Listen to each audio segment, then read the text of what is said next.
الحمد لله رب العالمين الصلاة والسلام على سيد الأنبياء والمرسلين أما بعد أعوذ بالله من الشيطان الرجيم بسم الله الرحمن الرحيم إن الله وملائكته يصلون على النبي يا أيها الذين آمنوا صلوا عليه وسلموا تسليما الصلاة والسلام عليك يا سيدي يا رسول الله وعلى آلك وأصحابك يا حبيب الله الصلاة والسلام عليك يا نبي الله وعلى آلك وأصحابك يا رحمة للعالمين۔ اللہ رب العزت کی حمد و ثنا اور آقا علیہ الصلوۃ والسلام کی بارگاہ میں گلہائے عقیدت پیش کرنے کے بعد نہایت ہی معزز و محترم سامعین حضرات، سورہ النساء آیت نمبر 4 سے آغاز ہو رہا ہے۔ خالق کائنات نے ارشاد فرمایا وَآتُوا النِّسَاءَ اور عورتوں کو دو صدقاتہن نحلۃ ان کا جو حق مہر ہے وہ خوشی سے دو۔ جب بھی عورتوں کی لڑکی کی شادی ہوتی ہے تو حق مہر جو ہے اس کو مقرر کیا جاتا ہے، تو رب کائنات نے فرمایا عورتوں کا جو حق مہر ہے وہ انہیں بخوشی دیا کرو۔ اب ہمارے ہاں یہ ایک چیز رواج پا گئی، ہم نے اس کو فکس کر دیا۔ ہر دور کے اندر ہم نے کہا جی بس اتنا ہی حق مہر ہے، اور یہ فیصلہ جو ہے وہ ہمارے بزرگ خود ہی کر دیتے ہیں۔ مثال کے طور پر اب جو ہے عموماً لوگ کہتے ہیں 5-10 ہزار کا چاہیے یہ حق مہر ہے۔ حق مہر جو ہے یہ عورت کا حق ہے، عورت اس کا تقاضا کر سکتی ہے اور جتنا چاہے کر سکتی ہے۔ حضرت عمر فاروق رضی اللہ تعالیٰ عنہ کا زمانہ ہے، آپ خطاب فرما رہے ہیں، آپ نے کہا کہ عورتوں کو چاہیے کہ وہ حق مہر تھوڑا مقرر کریں تاکہ نکاح کے معاملات میں آسانی پیدا ہو۔ قریب سے ایک عورت گزر رہی تھی، اس نے یہ بات سن لی، رک کر حضرت عمر فاروق رضی اللہ تعالیٰ عنہ سے کہتی ہے اے امیر المومنین، آپ کو یہ اختیار کس نے دیا ہے کہ جو حق ہمیں اللہ تعالیٰ دیتا ہے وہ آپ ہم سے چھین لیں؟ وقت کے امیر المومنین حضرت عمر فاروق رضی اللہ تعالیٰ عنہ، آپ نے اسی جگہ کہا، آپ نے کہا یقیناً یہ عورت درست کہتی ہے، جو اللہ کی حدود ہے اس میں عمر کو کوئی اختیار نہیں۔ اللہ نے ان کے لیے ان کو اجازت دی ہے کہ جتنا مرضی مقرر کرے، لیکن یہاں آپ کو پریکٹیکل کرتے کہ ہمارے ہاں بھی کچھ جگہ پہ تو میں نے دیکھا وہ کہتے ہیں جی ہم حق مہر ہماری عورتیں نہیں لیتی، مرد ہی یہ فیصلہ کر لیتے ہیں کہ ہم حق مہر لیتے ہی نہیں ہیں۔ اور کچھ جگہ پہ یہ بھی دیکھنے میں ملا کہ اگر عورت کی خواہش ہوئی، اس نے زیادہ حق مہر کا مطالبہ کیا تو وہاں شادی کے معاملات خراب ہو جاتے ہیں، لڑائی جھگڑے تک جو ہے وہ بات پہنچ جاتی ہے۔ تو اللہ رب العزت نے فرمایا کہ یہ جو حق مہر ہے یہ عورت کا حق ہے، اسے خوشی سے دو جتنا بھی وہ مقرر کریں۔ فَإِنْ لَكُمْ اور اگر وہ راضی ہو جائے عَنْ شَيْءٍ مِّنْهُ نَفْسًا خود ہی وہ عورت راضی ہو جائے کچھ چھوڑنے کو، وہ عورت کا خوشی جو ہے وہ کچھ چھوڑتی ہے، حق مہر میں کمی کرتی ہے، فَكُلُوهُ هَنِيًّا مَرِيًّا تو اسے تم خوشگوار انداز میں کھا سکتے ہو، استعمال کر سکتے ہو۔ یعنی یہاں بھی اللہ رب العزت نے یہ اختیار عورت کو دیا۔ اللہ نے کہا جو حق مہر مقرر ہو بخوشی اسے دو، لیکن اگر عورت اپنی مرضی سے اس میں کچھ کمی کرتی ہے، آپ بھی زبردستی نہیں کر سکتے کہ نہیں ہم اتنا نہیں دیں گے، کم دیں گے۔ عورت بخوشی کہے کہ نہیں، یا بعد میں میاں بیوی کے معاملات ہوتے ہیں، شریعت نے تو چیزیں بڑی واضح کی۔ شریعت نے عورت اور مرد کی جو ملکیت ہے اس کو الگ شو کیا ہے، ہمارے ہاں اس کو اکٹھے کر دیتے ہیں۔ مثال کے طور پر عورت جو ہے اس کے خاندان والے جب وہ رخصت ہوتی ہے اس کو کچھ زیور نے بطور تحفہ دیا، اصولی طور پر وہ عورت کی ملکیت ہے۔ ادھر سسرال والوں نے بھی اسے کچھ سونا جو ہے وہ بطور تحفہ شادی کے موقع پر دے دیا، عورت کو گفٹ کیا۔ اب وہ سارا جو ہے اصولی طور پر عورت کی ملکیت ہے، لیکن ہمارے ہاں چونکہ اس چیز کا اتنا خیال نہیں رکھا جاتا اور زکوٰۃ کے معاملات میں بھی وہ مرد کے ذمہ ہی آتے ہیں. سونا عورت کا بھی ہے، زکوٰۃ کو مرد نے ہی دینی ہے، اور یہ کہا جاتا ہے کیونکہ یہ مرد کا ہی ہے. تو ہم اس کو الگ اکٹھی لے کر چلتے ہیں، لیکن شریعت اس کو الگ الگ بیان کرتی ہے. اسی طرح حق مہر کا معاملہ ہے، وہ بھی عورت کی ہی ملکیت ہے. وہ اپنی مرضی سے خامد کو دے دے بعد میں، یا اسی وقت وہ چھوڑ دے، یہ اس کی مرضی ہے. ہم اس کو زبردستی یہ کہنے پر مجبور نہیں کر سکتے. شادی بیاہ کے معاملات پر کیا ہوتا ہے کہ کچھ سلامی وغیرہ کا ہمارے ہاں سلسلہ ہوتا ہے، تو وہ عورت کے پاس کچھ پیسے جمع ہو گئے ہیں.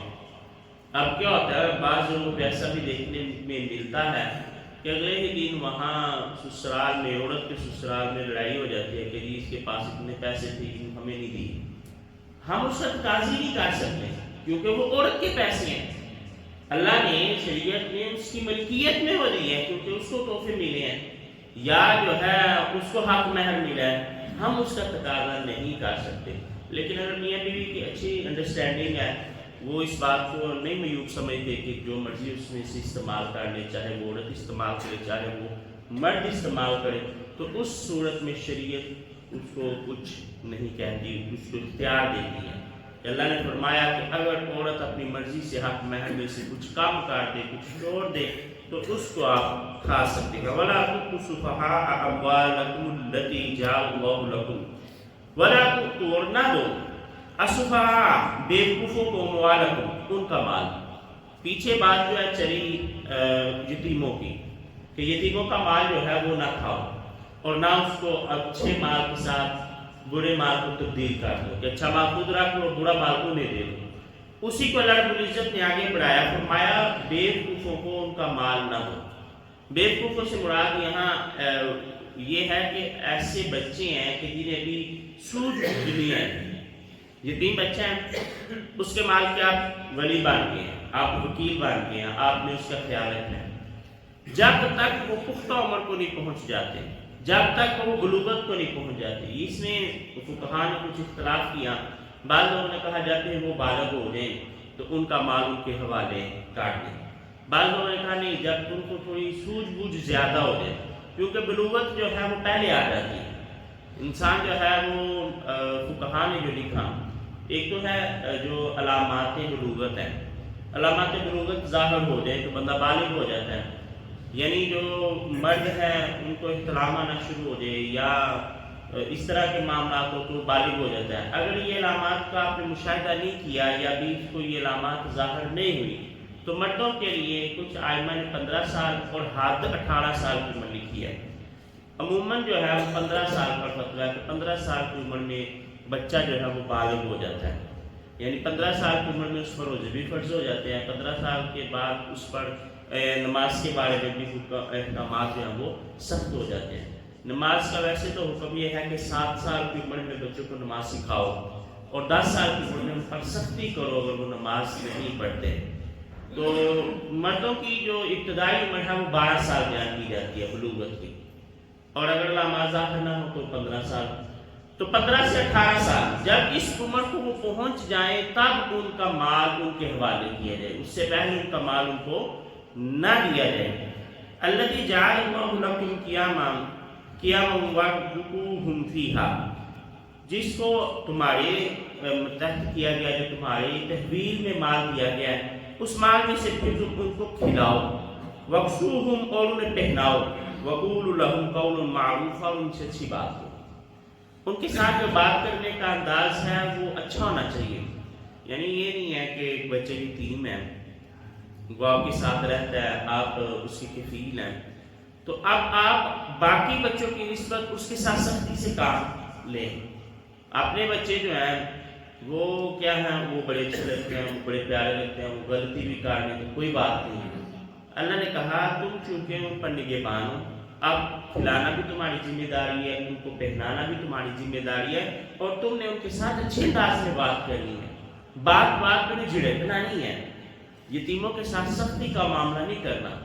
جیسے میں نے حدیث کی تھی، اللہ کے رسول صلی اللہ علیہ وسلم نے فرمایا بہترین ہے وہ گھر کہ جس گھر کے اندر ایک یتیم بچے کے ساتھ اچھا سلوک ہو رہا ہو، اس کے اچھے انداز میں پرورش ہو رہی ہو. تو سوسائٹی کے اندر ایسی مثالیں بھی مل جاتی ہیں کہ انسان جو ہے وہ کفیل ہو جاتا ہے کسی یتیم بچے کا، لیکن بعد میں چڑچڑاپن آ جاتا ہے، بچوں کے ساتھ سختی کا معاملہ آ جاتا ہے، اپنے بچوں کے ساتھ اور طرح کا سلوک ہوتا ہے، یتیم بچے کے ساتھ سلوک جو ہے وہ اور طرح کا ہوتا ہے۔ اللہ نے فرمایا نہیں، ان کے ساتھ اچھے طریقے سے بات کرو، وَابْتَلُوا الْيَتَامَىٰ حَتَّىٰ إِذَا بَلَغُوا، اور آزماتے رہو یتیموں کو جب تک کہ وہ پہنچ جائیں نکاح کی وقت، ان کی آزمائش کرتے رہو۔ جو پہلے میں نے بات درج کی کہ دیکھتے رہو، اگر تو ان میں علامات بلوغت ظاہر ہو جائیں تو وہ بالغ ہو گئے، نکاح کی عمر کو پہنچ گئے، اور اگر نہیں تو پھر 15 سال کی عمر کے بعد ان کے لیے بلوغت کا حکم ہوگا۔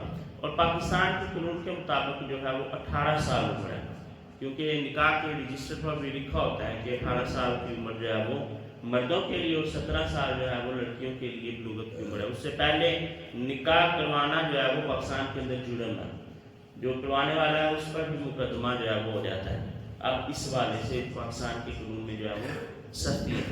فَإِن، پھر اگر آنستم منہم، تم محسوس کرو ان سے رشدن بلائی کی، فَادْفَعُوا، تو لوٹا دو الیہم اموالہم، ان کے مالوں کو ان کی طرف۔ اب تم دیکھتے ہو انہیں سوجھ بوجھ آ گیا، وہ اپنے بوڑھے بلے کی تمیز کر سکتے ہیں، ایسے انداز میں اپنا نظام چلا سکتے ہیں، تو پھر تم ان کا مال ان کے حوالے جو ہے وہ کر دو۔ وَلَا تَأْكُلُوهَا، اور نہ کھاؤ اسے اسرافاً، زیادتی سے، جلدی جلدی، وَبِدَارًا، اور جلدی سے، آئیں یکبروا، کہ وہ بڑے ہوں۔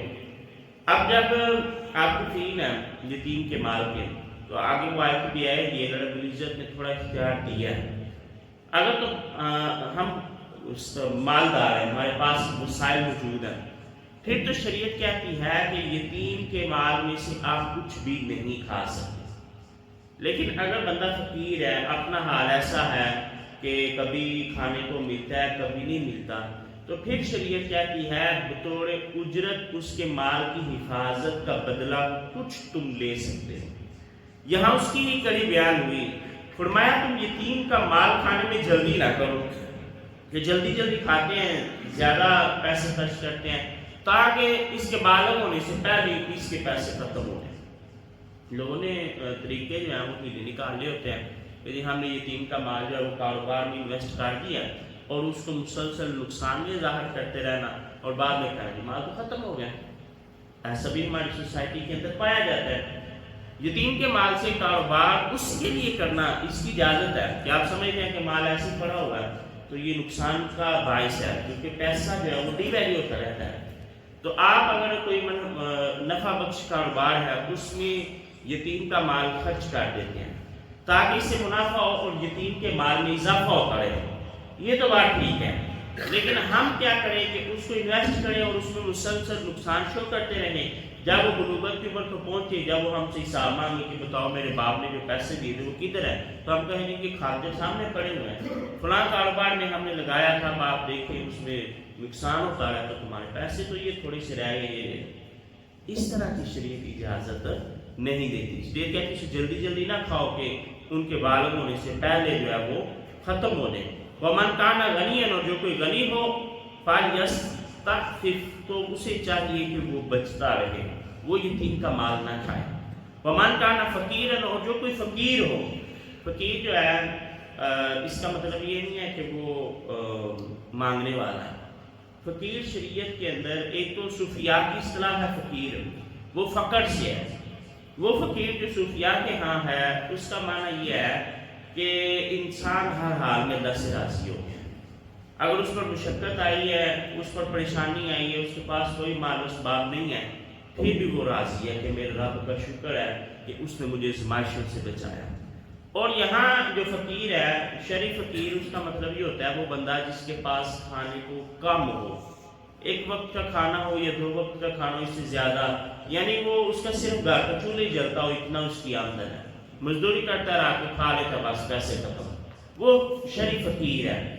جو زکوٰۃ کی مصارف میں آتا ہے نا کہ ہم فقراء کو دے سکتے ہیں، اس میں بھی مانگنے والے فقیر کی بات نہیں ہوئی جو ہمارے ہاں مستعمل ہے کہ یہ فقیر ہے یہ مانگتے ہیں، وہ نہیں، اس میں بھی شرعی فقیر ہے کہ وہ بندہ جس کے پاس کھانے کو تھوڑا بہت ہے، اور دوسری اصطلاح جو ہے وہ مسکین کی ہے۔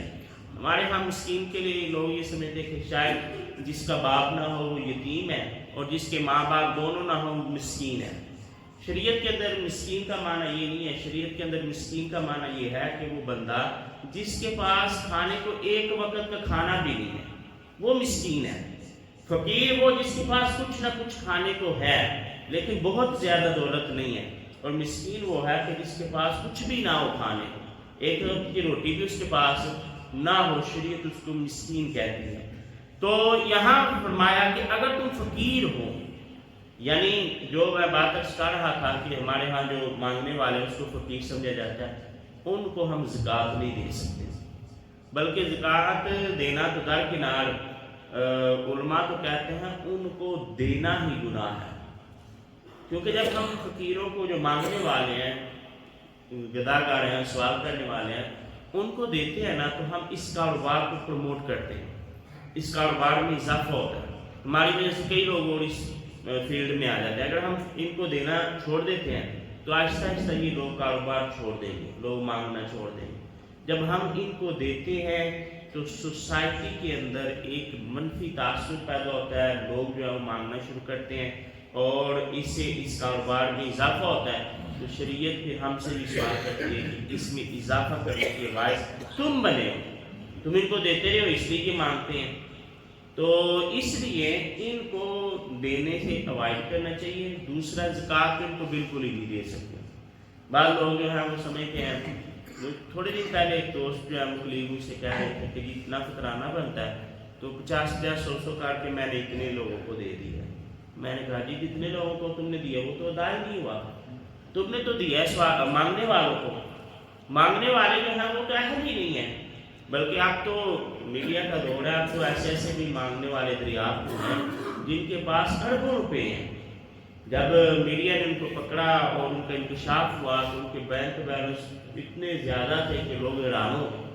بلکہ تھوڑے دن پہلے ہی ان کا کوئی ہوا ہے پوتیدگی ادھر راوالی میں گجراوا کینٹ کے ساتھ، تو وہ وہاں پہ انہوں نے ایک جشن کیا، ہزاروں فقیر انہوں نے جمع کیے مانگنے والے، اور مٹن جو ہے انہوں نے کھلایا اپنے کسی مرنے والے کے 40ویں میں۔ اتنا پیسہ ان کے پاس ہوتا ہے، تو ان کو تو زکوٰۃ اور خیرات اور صدقہ یہ تو لگتے ہی نہیں ہے۔